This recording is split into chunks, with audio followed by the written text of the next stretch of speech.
सभी साथियों को मेरा नमस्कार।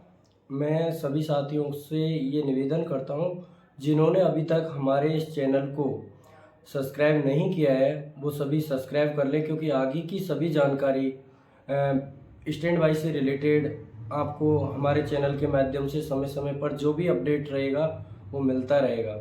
अब मैं साथियों आपको एक चीज़ बता देना चाहता हूँ कि जैसे कि सभी बोर्डों के द्वारा जो आउटरीच कैंप का आयोजन किया जा रहा है, इसमें बहुत से हमारे साथी हैं वो क्या है कि भ्रमित हो रहे हैं कि ये हमारी संख्या को या हमारी यूनिटी को तोड़ने के लिए किया जा रहा है, हमें इधर का उधर डाइवर्ट करने के लिए किया जा रहा है। तो ऐसा बिल्कुल भी नहीं है। ये मैंने पहले भी वीडियो में भी बताया, अभी भी मैं बता रहा हूँ कि ये सब कुछ जो हमने प्रोटेस्ट किया, कहीं ना कहीं सेंट्रल रेलवे को ये डर है कि कहीं इन लड़कों की कितनी संख्या है, इन छात्रों की, इन उम्मीदवारों की कितनी संख्या है, ये कोई बड़ा आंदोलन या प्रोटेस्ट तो ऑर्गेनाइज नहीं कर रहे हैं। रेलवे बिल्कुल डरा हुआ है। दूसरी बात मैं आप लोगों को बताना चाहता हूँ कि ये जो आउटरीच कैंप का जो आयोजन हुआ है वो हमारे जो बोर्ड है उनको इसलिए इसकी जिम्मेदारी दी गई है ताकि कितने लड़के आउट ऑफ रिच कैंप में पहुंचते हैं, कितने टेक्नीशियन, कितने जूनियर इंजीनियर, कितने सीएमए, कब तक का इनको डेटा कैलकुलेट करके आगे की प्रक्रिया को जारी रखना है। तो उस चीज़ के लिए अलग अलग बोर्ड ने अलग अलग टाइम शेड्यूल होता है। जैसे आपको सबको पता है बहुत सारे बोर्डों ने आउटरीच कैंप को लगा के और संपन्न भी किया है। जैसे कि आज मेरी बात हुई मालदा बोर्ड में, आज बहुत सारे लड़के एक साथ पहुंचे, लगभग 130-40 टेक्नीशियन थे, कम से कम 20 से 25 जेई के कैंडिडेट थे। तो मेरी बात वहाँ पे जो हमारे साथी गए उनका कॉल आया, उन्होंने कहा कि किसी को यहाँ पर डरने की कोई ज़रूरत नहीं है, सभी को अपना डेटा वो खुद उन्होंने फॉर्म दिया कि आप इसमें फिल कर दीजिए, जो भी आपको डॉक्यूमेंट्स अटैच करने हैं, अपनी समस्या है और ग्रीवेंस में जो भी आपको भरना है आप भर सकते हो। लेकिन मेरे निवेदन करने के बाद और मैंने जैसे कि उनको गाइड किया तो मालदा बोर्ड वाले सभी लड़कों ने अपने अपने स्तर पे एक एप्लीकेशन लिखी और एप्लीकेशन में अपना पूरा डेटा लिखने के बाद में उन्होंने इस चीज़ को स्पष्ट रूप से लिखा कि आगे ना तो हम प्रिपरेशन कर सकते हैं और ना हमें कोई एग्ज़ाम देना है। हम लोगों का मेडिकल करवाया ही क्यों जब हमें नौकरी नहीं देनी थी। अगर हमें ये नौकरी नहीं मिलती है तो हम लोग सभी एक साथ सुसाइड कर लेंगे। तो साथियों मैं आपको बताना चाहता हूँ, क्योंकि ये हमारा जो हम जो लिख के आ रहे हैं, जो हम डेटा दे रहे हैं, ये डेटा इसकी टोटल वीडियो रिकॉर्डिंग करवाई जा रही है। आप लोगों के डेटा को एक सीरियल वाइज कलेक्ट किया जा रहा है। जूनियर इंजीनियर के डेटा को अलग, टेक्नीशियन के डेटा को अलग, सीएमए के डेटा को अलग, इसी तरीके से पैरामेडिकल वगैरह जो भी है सबके डेटा को अलग से कलेक्ट किया जा रहा है। इस डेटा को वो सभी रेलवे भर्ती बोर्ड जो सेंट्रल आरआरबी है दिल्ली, वहाँ पर भेजा जाएगा।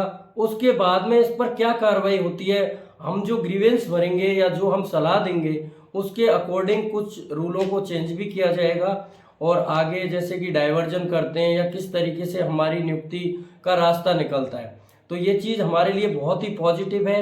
ये हमें तोड़ने के लिए नहीं, हमें जोड़ने के लिए की जा रही है, हमें नियुक्ति देने के लिए की जा रही है। तो आप सभी को मैं बताना चाहता हूँ कुछ चीज़ें ऐसी हैं जो टाइम टू टाइम हमें पता चली हैं। तो मालदा बोर्ड में इस तरीके का रेस्पॉन्स रहा, बहुत ही अच्छा रेस्पॉन्स था वहाँ का। और इलाहाबाद बोर्ड वाले सभी छात्रों को मेरा नमस्कार। मैं सभी को बताना चाहता हूँ कि आप लोग बिल्कुल नहीं डरिएगा, सभी बोर्डों के ही आउटरीच कैंप लगेंगे। आगे पीछे हो सकते हैं, आपका वेडनेसडे तक नोटिस आ जाएगा। वहाँ का ऑफिशियल साइट भी बंद है, कुछ हैकर्स ने हैक वगैरह कर लिया। मेरा जैसे आज बोर्ड के चेयरमैन से बात हुई तो उन्होंने मेरे को बताया। मैं आप लोगों को यही चीज़ बताना चाहता हूँ। और आउटरीच कैंप में आप लोग गए, देखिए वहाँ पे चाहे वीडियो रिकॉर्डिंग हुई, कुछ भी हुआ, वो उनका प्रोसीजर है, लेकिन आप लोग गए तो आपको वहाँ पे रिसीविंग लेना चाहिए था कि आप लोग आउटरीच कैंप में आए हो, क्योंकि हम कल को मिनिस्टर लोगों से कहीं भी मिलेंगे तो उनको दिखा तो सकें कि अभी हाल ही में जो स्टैंडिंग कमेटी की मीटिंग है उसमें ये फैसला हुआ और हमारा आउटरीच कैंप लगवाया गया है सर 4 साल बाद, जिसमें हमें इस तरीके की जानकारी दी गई है।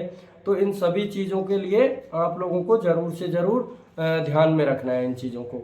और आप लोग बिल्कुल निश्चिंत रहें, 100% आप लोगों की स्टैंड बाई क्लियर होके रहेगी। तब तक आप लोग हमसे जुड़े रहिए बिल्कुल। इस चैनल के माध्यम से आपको जो भी लेटेस्ट अपडेट होगा आपको समय समय पर हम प्रोवाइड करवाते रहेंगे।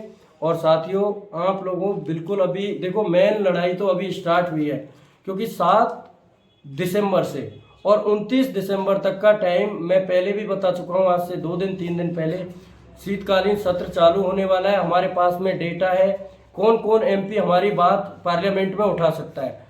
तो हम राज्यसभा के कैंडिडेट से और लोकसभा के दोनों के कैंडिडेट से मुलाकात करेंगे, और मुलाकात करके उनको हमारा जो हमने क्वेश्चन तैयार करवाए हैं पार्लियामेंट में क्वेश्चन लगवाएंगे। आपको पता है पार्लियामेंट में क्वेश्चन भी 10 दिन पहले लगता है, तो हमें बिल्कुल ये आउटरीच कैंप के बाद में एक बड़ी मीटिंग ऑर्गेनाइज करके और उसके बाद में हम एक डिसीजन लेंगे कि हमें किस तरीके से किस किस बोर्ड में जाके किस दिल्ली जाके किस किस एमपी से मिलना है और कौन कौन एमपी हमारी बात रख सकता है।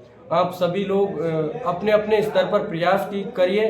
बाकी मैं आपको बता देता हूँ, हम लोग अभी मेघवाल जी का, जैसे कि मैंने आज बात की उनके पीए से, तो उन्होंने मेरे को बताया कि जो चौथा या 5वां फेज है प्रधानमंत्री रोजगार मेले का, उसमें आप लोगों को मार्च अप्रैल तक नियुक्ति मिलने के पूरे पूरे आसार हैं, क्योंकि हमने इस राग को एकदम सही टाइम पे कैलकुलेट करके और उनके सामने रखा है। क्योंकि उनकी इस संदर्भ में रेलवे मंत्री से भी बात हो गई है और हम जल्द ही 4-5 लोगों की एक टीम दिल्ली जाएगी और हम रेल मंत्री जी से मिलेंगे, माननीय मेघवाल जी के साथ में, और आगे की जो भी अपडेट होगी आपको मैं समय समय पर देता रहूँगा। धन्यवाद साथियों।